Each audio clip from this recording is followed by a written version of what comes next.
The Course in Miracles Experiment, a starter kit for rewiring your mind, and therefore the world, written by Pam Grout, as read by Melody Bailey. The Course in Miracles Experiment, Day 78, turning Mr. Hyde back into Dr. Jekyll. People show up in our lives as opportunities to reach out in love. In spite of what we see, there is fullness and glory. Our job is to call it forth, to strengthen it, to honour it, to pray for it to rise. Michelle Longo O'Donnell. You may have heard about Dr. Hugh Len. He's a former psychologist assigned to the special ward at the Hawaii State Hospital, a notorious clinic for the criminally insane. It was so bad that Dr. Hugh Len's predecessors left in despair, often in less than a month. After making zero inroads in the lives of the seriously disturbed, murderers, rapists, and, the type of dates we hope not to encounter on, say, Tinder or Match.com, Hugh Len was different.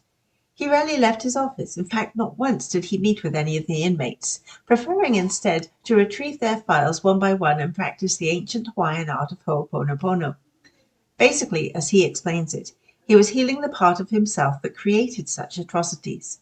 It's pointless, he says, trying to heal others. All he can do is heal himself.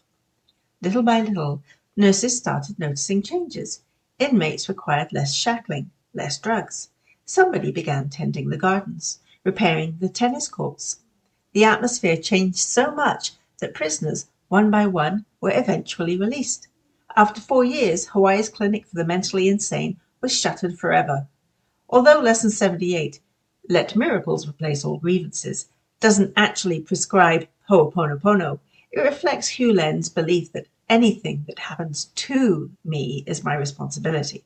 Anything I perceive, any person I don't like, is my creation, and thus my responsibility. 100% no exceptions.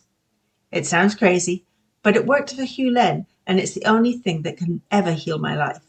I must first heal my perceptions. The world is a projection of my mind, and today's lesson asks me to choose just one lucky individual and use him or her to heal the planet. It asks me to turn a single Mr. Hyde back into a Dr. Jekyll. All it requires is saying these shockingly simple phrases. I'm sorry. Please forgive me. I love you. Thank you. Thank you for joining me on this A Course in Miracles journey. Speak to you tomorrow. And before you go, remember to hit that like button and hit subscribe.